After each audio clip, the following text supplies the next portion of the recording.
A husband kisses his wife goodbye every morning at the same time. He drives the same road, past the same bakery, toward the same office. An office that, on this particular morning, does not exist.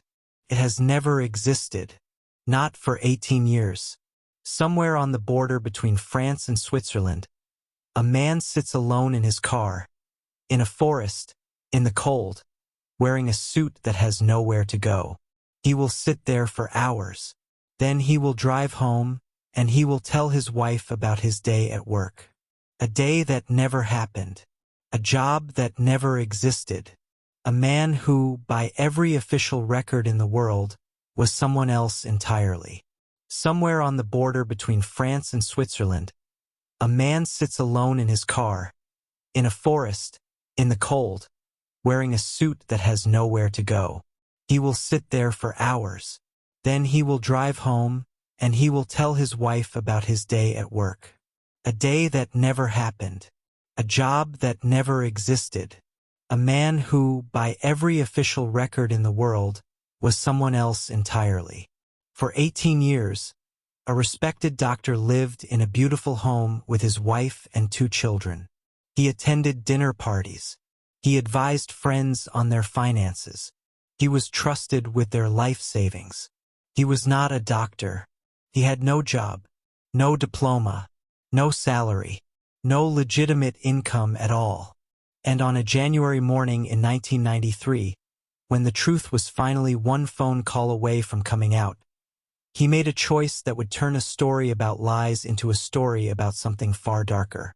This is the story of a man who built an entire existence out of nothing, and what he did when nothing was about to be revealed.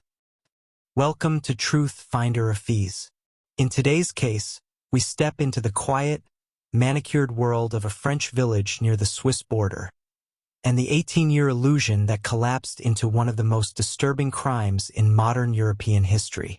Don't forget to subscribe to the channel and let us know in the comments where you're watching from. Now let's get into it. In the village of Privès-en-Mons, just across the border from Geneva, neighbors knew him as Dr. Jean-Claude Ramin, a respected medical researcher, a man who worked for the World Health Organization, a man whose career, by all appearances, mattered, the kind of career that involves international travel, important meetings, and the quiet, understated confidence of someone who has nothing left to prove. He was, by every visible measure, a man who had made it. He had a wife, Florence, warm, well-liked, devoted to their 2 children. He had a son, Antoine, and a daughter, Caroline. He had aging parents who adored him, a dog, a comfortable home, and a calendar full of professional obligations that took him away for stretches at a time, always for legitimate reasons. Friends came to him for financial advice. Some entrusted him with significant sums, believing he had access to favorable investment opportunities through his connections in Switzerland. He never seemed to flinch at the responsibility.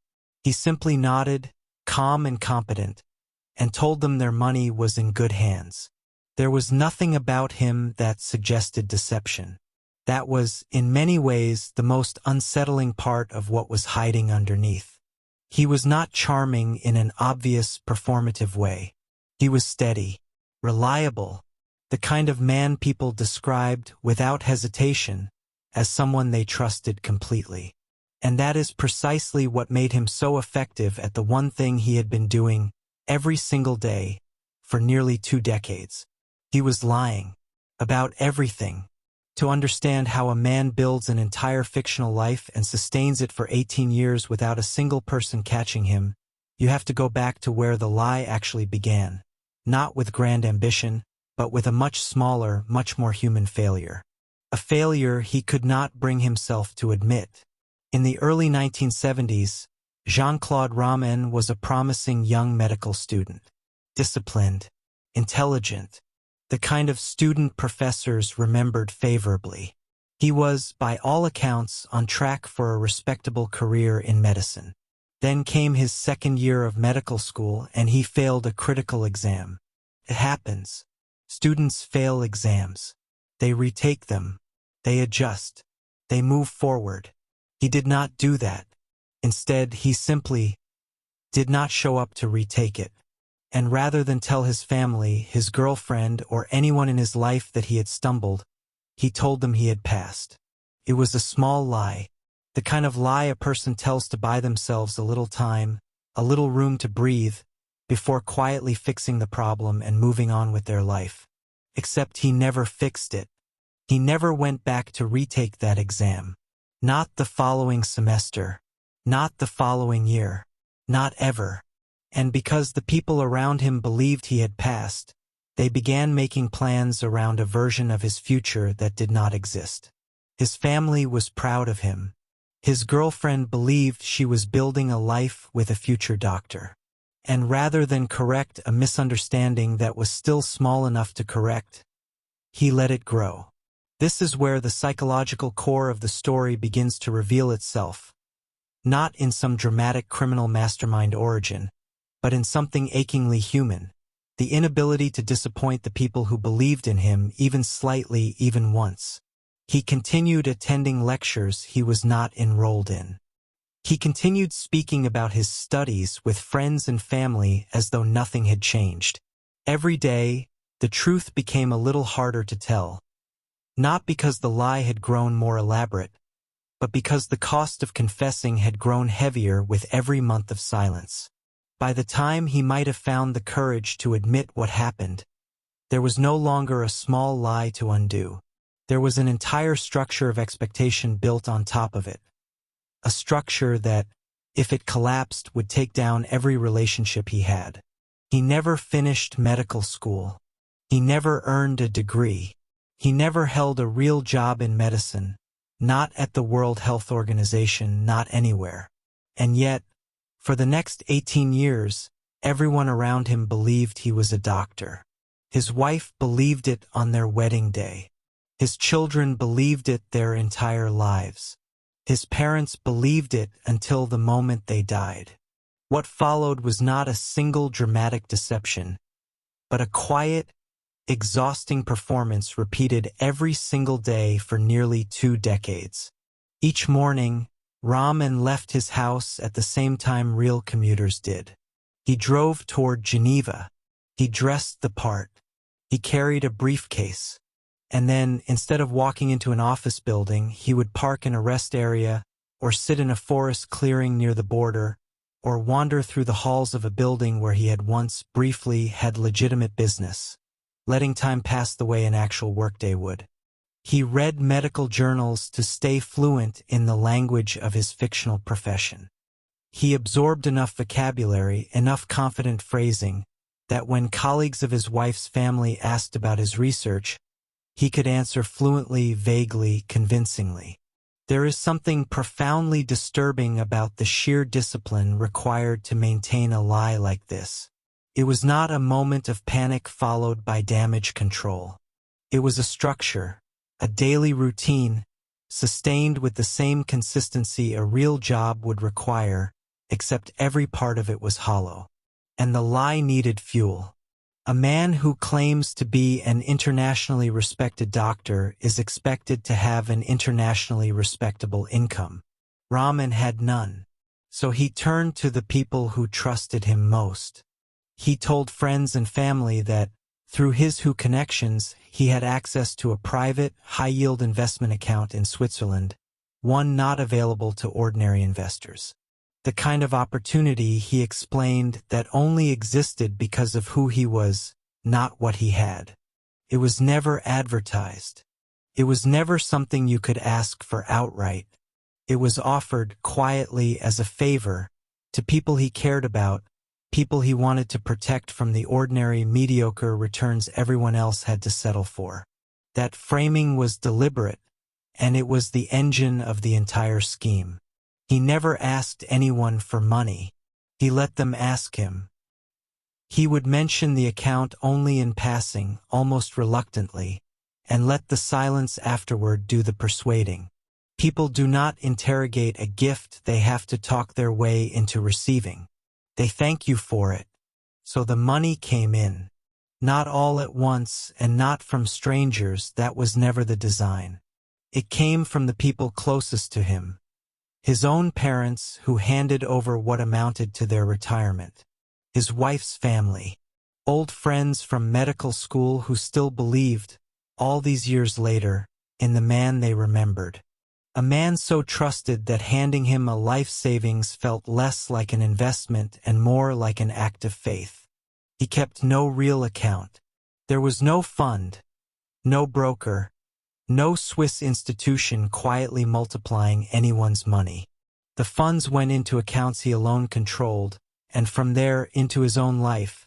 The mortgage on the house that made the doctor's story believable, the car, the school fees, the appearance of a man who did not need to worry about money because his work simply provided it. When earlier contributors asked about returns or mentioned wanting to withdraw a portion, he paid them, using money that had just arrived from someone newer to the scheme. A closed loop, sustained entirely by the fact that no one in it ever spoke to anyone else in it about the details. Each person believed they held a private, exclusive arrangement. None of them knew there were others standing exactly where they stood, trusting the exact same lie. It is worth sitting with what this required of him, day after day, for years. Every withdrawal request was a small crisis only he could see. Every conversation about the account demanded total composure while he calculated, in real time, whether he had enough incoming money to cover what was being asked of him. He was not running a business. He was running a performance with no understudy, no days off, and a script that had to be rewritten slightly every single time someone asked a follow-up question. For years, the structure held. But structures built on nothing have a particular kind of fragility, and by the early 1990s, the math itself had simply stopped working. There were more people asking for their money than there was new money coming in to cover them. The loop that had sustained the lie for the better part of 2 decades was finally, mathematically, closing in on him, and unlike the lie about his career, this was not a story he could simply repeat with enough confidence to make it true. His debts were mounting in a way that even his calm, controlled demeanor could not fully conceal. He had also begun an affair with a woman named Corinne, someone outside the carefully sealed world he had constructed. A relationship that introduced a new and dangerous variable into a life that depended entirely on control. People who study deception on this scale often note a particular psychological pattern. The longer a lie sustains itself, the more the liar begins to experience it as load-bearing reality. Not because they believe it is true, but because the alternative, the unraveling, has become unthinkable, unsurvivable even in their own mind. And in January 1993, that unthinkable moment arrived. In the days before the truth surfaced, several people close to Ram and had begun asking quiet but pointed questions. An accountant reviewing his finances had grown suspicious of inconsistencies that didn't add up to the story he had always told. People who had given him money for investment were beginning to ask when they might see returns, or simply ask for their money back. For the first time in 18 years, the architecture of the lie was genuinely at risk of being checked against reality. Not suspected, checked. A phone call to the World Health Organization. A simple verification. The kind of confirmation that takes 5 minutes and ends everything. On the weekend of January 9, 1993, Raman was expected to meet with the people demanding answers about their money. The walls that had held for 18 years were now closing in within a matter of days. Perhaps hours. What happened next did not look, at first, like the unraveling of a financial fraud. It looked like a family tragedy.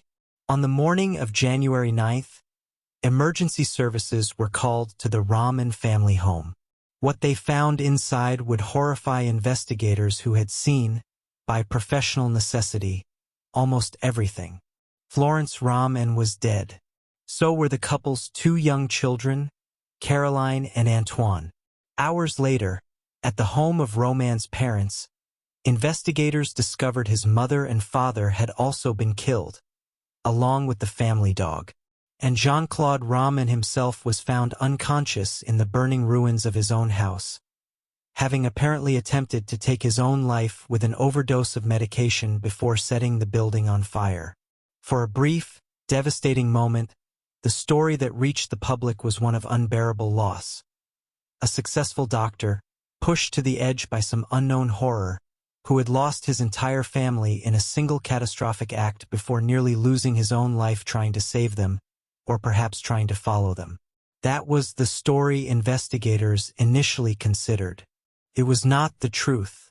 As police began the painstaking process of verifying the basic facts of Jean-Claude Ramen's life, his employer, his credentials, his career, they discovered something that did not simply complicate the case. It inverted it entirely. The World Health Organization had no record of him, no employee file, no research position, nothing. He had never been a doctor. He had never finished medical school. For 18 years, every single thing his family, his friends, and his community believed about him had been false. And the deaths that had, at first, looked like the unbearable collateral damage of some external horror, a murder-suicide committed by a grieving man unable to cope with tragedy, were now being re-examined through an entirely different and far more disturbing lens. He had not lost his family to violence. He had killed them. To understand what happened in that house, investigators, and later the psychiatrists who evaluated him, had to reckon with a deeply uncomfortable question. What kind of mind sustains a lie for 18 years, and what does that mind do when the lie can no longer be sustained? Ramen survived his suicide attempt, and in the months that followed, as he was questioned and evaluated, a portrait began to emerge, not of a man overtaken by sudden, uncontrollable rage, but of someone whose entire identity had become structurally dependent on an illusion he alone maintained. Psychologists who studied the case afterward pointed to a particular and unsettling dynamic. Ramen had not simply told a lie and lived in fear of being caught. Over nearly 2 decades, the lie had effectively become his identity. The man his family loved, competent, successful, trustworthy, existed nowhere except inside a fiction that he alone was responsible for sustaining every single day, with no one to share the weight of it. There is a term used to describe this kind of psychological architecture. A false self so thoroughly maintained that it begins to function, for the person inside it, as more real than the truth underneath. Not because they have lost touch with reality entirely. Ramen clearly understood, with chilling clarity, exactly what was true and what was not, but because exposure of the lie felt, to him, indistinguishable from annihilation of the self. When that exposure became imminent, something happened that investigators and psychiatrists have spent years trying to fully articulate. Ramen later told investigators, in a chillingly calm and almost detached manner, that he could not bear for his family to learn the truth, that he could not face their reaction, their judgment, their disillusionment. So rather than let them discover who he really was, he made the decision that he alone would determine how, and whether they would continue to exist in a world where that truth was known. This is, perhaps, the most disturbing psychological core of the entire case. It was not jealousy. It was not greed in the traditional sense, though greed had certainly played its part in the years of fraud. It was something closer to a profound, almost narcissistic conflation between his own image and the survival of everyone around him. A belief, however distorted, that protecting the lie was somehow protecting them, or perhaps protecting himself from a pain he could not face being witnessed. He described, in later interviews and psychiatric evaluations, a sense of being trapped inside a structure he had built but could no longer escape, as though the lie had taken on a life independent of his control, and he was simply its prisoner, acting under its logic rather than his own. Whether that account reflects genuine psychological torment or a calculated narrative constructed after the fact remains, to this day, a subject of debate among those who studied him closely. What is not in question is the calm, methodical nature of what followed his decision. There was no chaotic explosion of violence. There was a sequence of calculated acts, carried out with the same eerie composure that had allowed him to maintain his false identity for 18 years. The same capacity for control that built the lie was the capacity that ended his family's lives.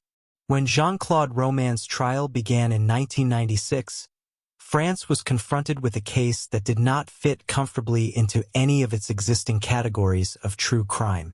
This was not a stranger who had infiltrated a family. This was not a crime of sudden passion. This was a man who had spent 18 years constructing an entirely false existence, and who, when that existence was finally about to be exposed, chose to erase every witness to the truth rather than face it himself. During the trial, the scale of the deception became fully public for the first time.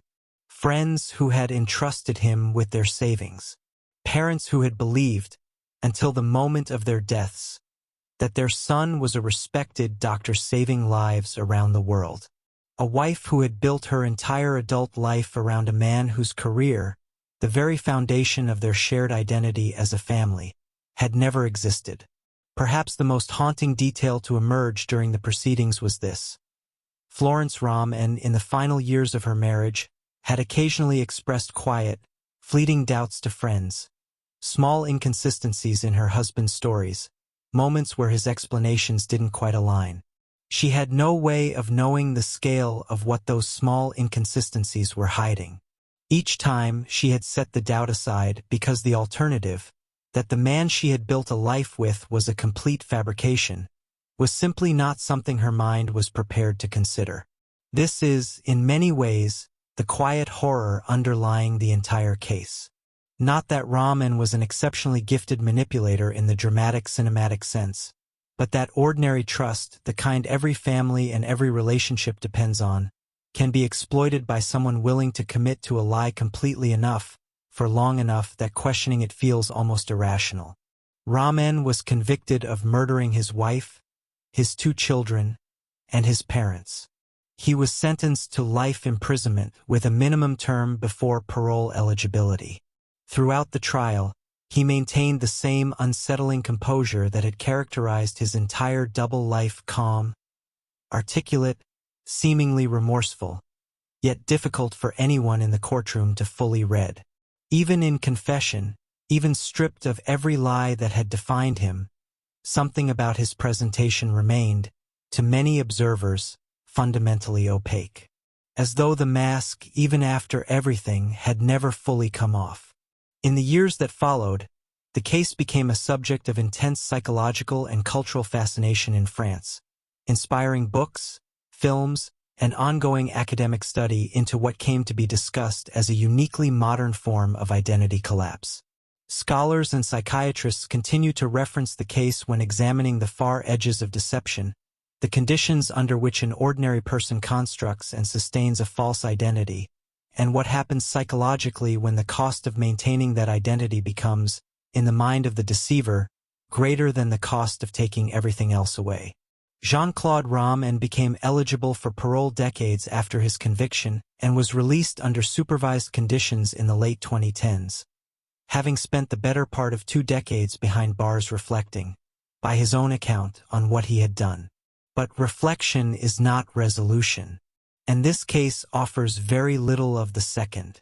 There is no comforting explanation that fully accounts for what happened in that house in January 1993.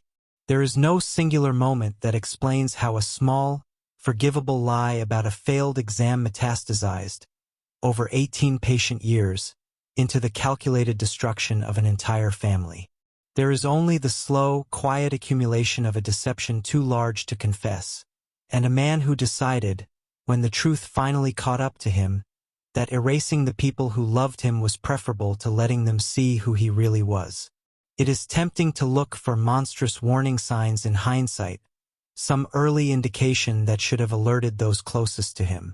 But what makes this case so profoundly unsettling is the absence of any. Florence Rom-en did not marry a man who showed signs of cruelty. His parents did not raise a child who displayed early indicators of violence. His friends did not lend their savings to someone who seemed remotely capable of what he ultimately did. He was, by every observable measure, ordinary, calm, trustworthy, beloved, and perhaps that is the most disturbing legacy of this case. Not the 18 years of lies, and not even the violence that ended them, but the quiet, unanswerable question it leaves behind. How well do we actually know the people closest to us? And what might they be capable of protecting, even from us, if the truth became too heavy to carry alone? The case may be closed, but the story never forgotten. Thank you for watching Truth Finder.